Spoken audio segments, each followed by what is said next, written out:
Hello class.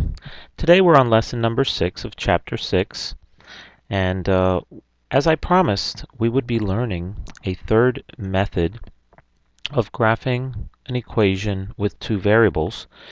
We have already done the tables, we have done the y and x intercepts, and now we're going to learn the slope-intercept form.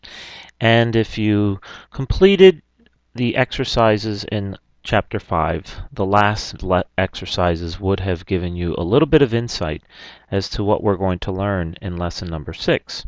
Now let's just start reading from our text, keeping in mind the image above, or the images, and how that image relates to the graph on the right side of our text here on page 271. So let's start reading. The amaryllis is a remarkable plant. It grows from a bulb to the height of about 18 inches in just a few weeks. The plant shown in the pictures above grew at a rate of about 3 inches per week. If it was 4 inches high at the beginning, its height, y, while it was growing at this rate, would be given by the formula y is equal to 4 plus 3x, in which x is the number of weeks that has passed. Now this equation can be written in the form y is equal to 3x plus 4. Alright, now let's just pause and let's go back here and let's take a look at what information they gave us and why did they come up with this equation. Now remember, first they said that it was 4 inches high at the beginning. Okay, now when we're looking for y is going to be the height. Okay, its height y while it was growing. So anytime we're looking for the height, we know that in the beginning it was already 4. So y is always going to be equal to 4 plus something, because as time goes on, it will be growing above 4. So y is equal to 4 plus, and there's an x, which is going to be the time that's passing. But it also says that it grows at about 3 inches per week. So x would be the number of weeks in terms of time. So we have to determine what x is as it relates to time. And in this particular case, x is going to be a week. Every week that it passes, we know that we'll be adding 3 inches. So we can see now that it starts off at 4 inches, right? Y is equal to 4 plus 3 inches for every week. So you have y is equal to 4 plus 3x. If x were 1 week would have passed. That meant that we would have had 3 additional inches, and y would be equal to 7. If 2 weeks pass, we would multiply 3, which is the number of inches that it grows per week. We would multiply 3 times 2, and that would give us 6. We would add that to the original 4 where we started, and that would give us 10. So we could see that this formula represents the information that we had in the paragraph above. And again, we look at the plant. It's 4 inches in the illustration. We see it's 4 inches right there in the first one, and we can see each week as it passes, it's growing. Now, let's continue with the bottom paragraph. It says here, its graph is shown at the right. Notice that the line has a slope of 3, and its y-intercept is 4. Now we can know that by simply going to the graph and seeing where does it intersect the y-axis, and we can count 1, 2, 3, 4. Now we see that in our equation we have a 4. Okay, and we see a slope. If we count rise over run, we go up 1, 2, 3, and over 1. That means 3 divided by 1, rise over run, and that would be 3 over 1, which means we have a slope of 3. Okay, so the equation y equals 3x plus 4 then includes two pieces of information about the line that is its graph, its slope, and its y-intercept. So let's just let's go to our graph over here so I can illustrate that for you. And my pen is not cooperating, so let's try this one more time. All right, here it is. So we would have started here at 4. Okay, now let's write our equation down again. And this is very important to understand that our equation is giving us information. Now you notice that they first said, well, it's 4 plus 3x, right? Y is equal to 4 plus 3x. And they changed it. Now why did they change it? Well, we can say that y is also equal to 3x plus 4, right? Why? Because, well, 2 plus 1 is the same as 1 plus 2. And this gives us a form. Okay, this is the slope-intercept form, and we've discussed forms. It's the way an equation is going to appear. And we'll see if we turn the page over just quickly at 274. We know that any function that has an equation of the form y is equal to ax plus b. So let me just put that mirror over here. Y is equal to ax plus b, right? We see we have a y, and there's a y. We have a 3x, which is obviously the ax. The 3 is the a, and we have plus b, which is plus 4, right? So we're keeping an eye on a and b because we know those are really the constants, and these are the these are the indicators, as we read going back to page 271, that if we know that we're having two pieces of information presented to us in this particular equation that will lead us to the graph. If we go over to 4, which is right here, we know that that's b. That's the b part of our form. So that means b is the y-intercept. Okay. And we know that it has a slope of 3.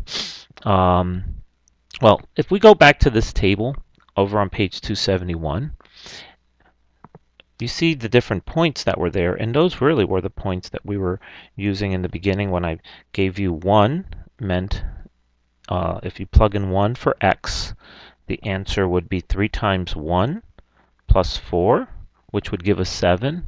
Okay, and that would be right here. Oh, excuse me. That is not 7, that's 6. That would be 7. And if we plugged in 2, we'd have 2 times 3. That would be 6. So the answer would be 6 plus 4, which is 10. So 2. So we'd be moving over across. So there's 1, 7, 2, 10. Now we can't really quite fit the next one, but knowing that this is the graph, we can see 1, 2, 3, and 1 over. So that's 3. That's the rise. So our rise over run, which is our slope, right? Our slope is equal to, oh, I forgot my e in there. Okay, slope is equal to rise over run. And in this case, we would have had 3 over 1. And 3 over 1 we know is equal to 3. Now let's take a look over here, and again, that's this bit of information. So, knowing this, we can take any equation with two variables, and we can set it up in this particular form where we have, let's turn over to page 271, we have y is equal to ax plus b. And if we set it up in this form, we can then determine what a is, and we can determine what b is, and we know a is equal to the slope, right? And b is equal to the y-intercept. So if I were to take away this graph and I only had an equation, I should be able to draw the graph without plugging in x and y values. I wouldn't even need to find an x and y intercept. Note that we don't even have an x or an x intercept over here. We're simply working off of here and going upward. So let's just take a quick look here. Finish off the top of page 272. It says we know that any function that has an equation in the form y is equal to ax plus b, in which a and b are constant numbers, is a linear function, and that its graph is a straight line. So we know it's a straight line, and the equation describing the growth of the amaryllis reveals that the numbers a and b mean a is the slope of the line and b is its y-intercept. Because of this, an equation of the form y is equal to ax plus b is said to be in slope-intercept form. An equation in slope-intercept form is very easy to graph. Here are examples of how it's done. So let's take a look over here at this example. I'm going to clean off my board, so I'm just going to pause for a second. And we can go ahead now and continue with example number 1. Graph the equation y is equal to 2x minus 1. So first off, we're going to write our equation, and that is y is equal to 2x minus 1. Now, our form, we know, is y is equal to ax plus b. Remember, plus b. Now, this is close to being in the form. There's only one problem, is that we have a minus here. So we should really rewrite this equation into slope-intercept form. And that would mean that we're going to, instead of subtracting 1, we're going to write 2x plus negative 1. So now we know the value of b to be negative 1. If we would have fallen into the trap of simply saying, well, it's just 1 because this looks like this is the b, note that we're really not in slope-intercept form because we're not adding. So we would have had to have created this. Now, I will assume that in time you're just going to know that as time goes on, you don't necessarily have to do a step like this and rewrite something. You're just going to notice that right off the top. Right off the bat, you're going to say, oh, that's negative 1. That's its value. Now, let's go ahead and take a look. The slope of the line, that is the graph of this equation, is 2. How do we know that? Well, we know that a is the slope. Okay, this is the slope. And what else do we know? Its y-intercept is over here, and that's negative 1. So having these two bits of information, without having to multiply, without creating a table, without putting in 0 for x and then 0 for y, we can just, as they say, cut to the chase and go straight and graph. Well, y-intercept is negative 1, which means that would be here. That would be the y-axis. I go down 1 off of the x-axis. This is a negative 1 value. And I know that the slope is positive 2, which means it's going to be in an upward incline. Wouldn't be downward. If it were negative, it would be downward. So we know that our rise over run, we would just go rise 1, 2, and over 1. That would be our run. We learned that before. This is 1, 2. So there's 2, and then over 1.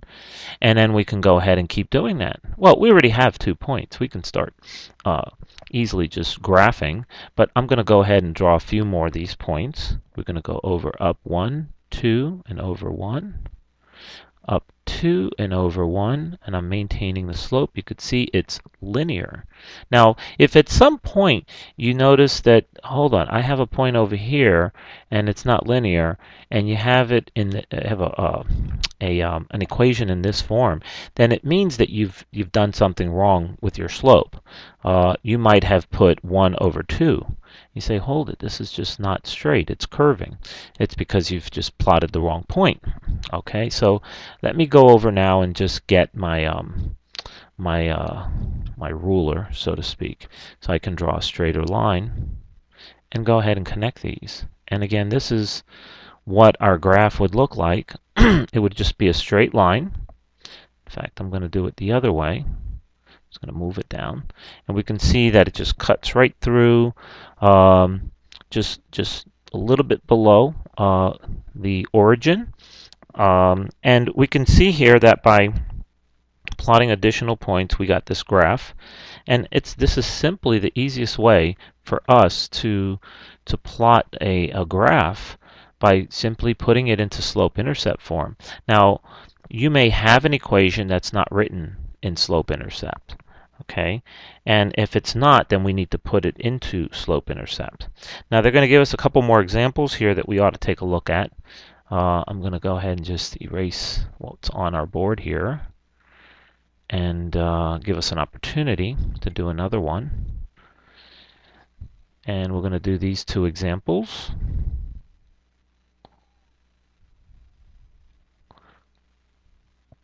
And let's just now continue. Graph the equation y is equal to negative 3/4 or 3 over 4 x. 3/4 x. So y is equal to negative 3/4 x. Now, writing the equation in slope-intercept form, we would have to add 0. That's what they do. They simply add 0 to it. Why? Because we need to understand where our y-intercept is. Without it, we wouldn't know where to plot our first point, and we wouldn't know where to drive our slope off of. So we actually will just simply add 0 to it. And can we do that? Why, quite certainly, because you haven't really changed the value of this equation. If you have $2 and I gave you $0, then you're still going to have $2. So we can always look at equations in the form that we want by applying the proper operation to it. We've talked about multiplying x by 0 at times, and we're certainly going to get that in our next one. But let's take a look here. So if 0 is our y-intercept, what does that mean? Well, it means that we're right at the origin. Okay, so if we plot that point, and we're up at the top of page 273, the slope of the line we see is negative 3/4. Don't lose the negative. It's very important because we understand that a negative slope means it's going downward. If we were to disregard that negative, we would be going upward, and our graph would be completely wrong.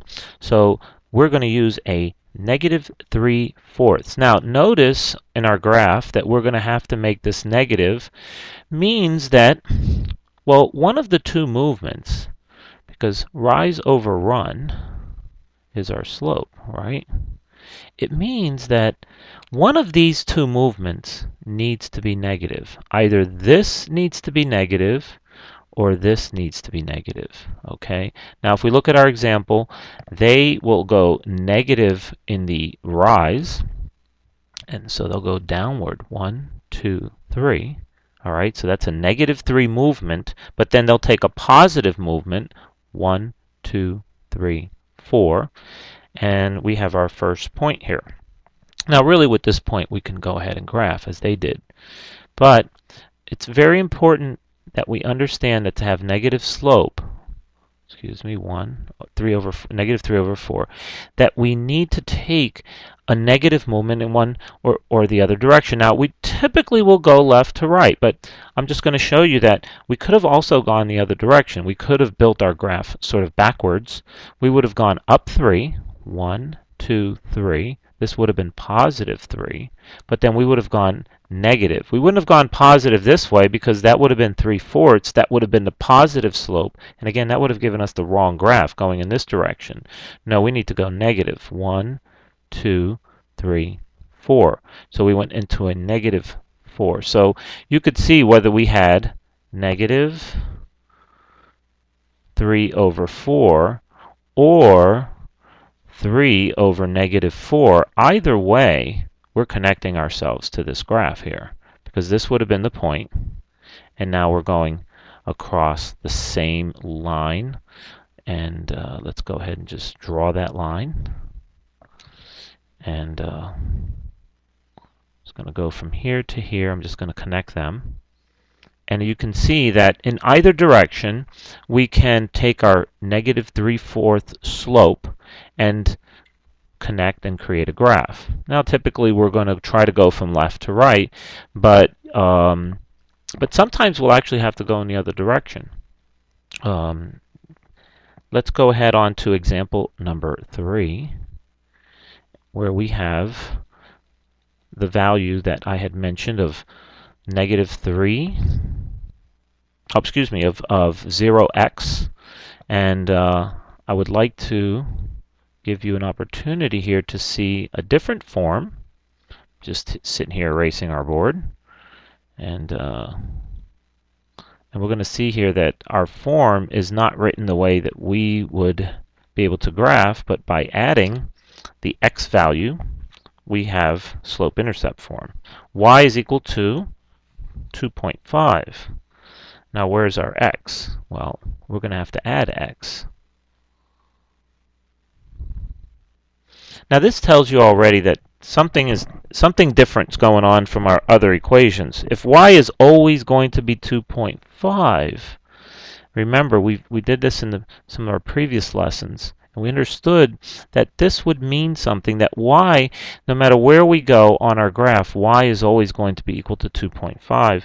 And if your mind's really clicking, you're going to think, hey, that's going to be a horizontal line going across my graph, and it's never going to cross the x-axis. But let's put that into motion here with what we've learned. We can now change this into the y is equal to axb form by simply multiplying x by 0 and adding 2.5. Now you might say, well, how can you do that? Well, any value that we put in for x would be multiplied by 0, which means we're always going to be adding 0 to 2.5. So this is a true equation. These are equivalent equations. They're the same. I could put 1 million here for x. 1 million times 0 is equal to 0. I could put in negative 2,000. Negative 2,000 times 0 is 0. So it doesn't matter what number I put in here. It will always be equal to 2.5 because we're adding it to 0. So let's go ahead now and plot our y-intercept. Okay, this is our y-intercept, as we have learned, and just get familiar with that. So now I'm going to be challenged here to find my 2.5, and 2.5 would be right about there, right? So my point is right there. So I go up 2.5, and now what's my slope? My slope is equal to 0. Now remember, a horizontal line has a slope of 0. We learned that in our previous lessons. A vertical line is undefined, but the horizontal line is equal to 0. So that means I can just go ahead and draw a horizontal line from here, being that my slope is equal to 0. Well, how do you know that? Well, how much are we going up? We're going up 0 and across 1. So rise over run. Up 0 and across 1. Up 0, and what if I did across 2? It's the same. It's equal to 0 because 0 over 1 is equal to 0 and 0 over 2 is equal to 0. Don't be confused with 1 divided by 0, which is what? It's undefined. Remember, we cannot divide by 0, which would be the vertical, okay? Because our run would always be 0. A vertical line means that our run is 0, and this we cannot do. But this is what we're doing here. We're doing this, which means that we're going to have a horizontal line, and I'll connect that and just go all the way across and say this would be the graph. Because remember that we would never have a the y value would never be 0. Okay, we would never cross. Y could never be equal to 0 here because it's always going to be equal to 2.5, which means it will never cross the x-axis. So there we have our lesson number 6, and again, this is the simplest form of us graphing any equation with two variables. We did learn the other two just so you can see how we built off of it. And math is like that. We will learn things from the more basic level, and we're going to build into some of the simplified, yet to some degree more complex, because now we have to understand why the slope and the y-intercept are where they are, and I think we've covered that. So we're going to go on to our exercises.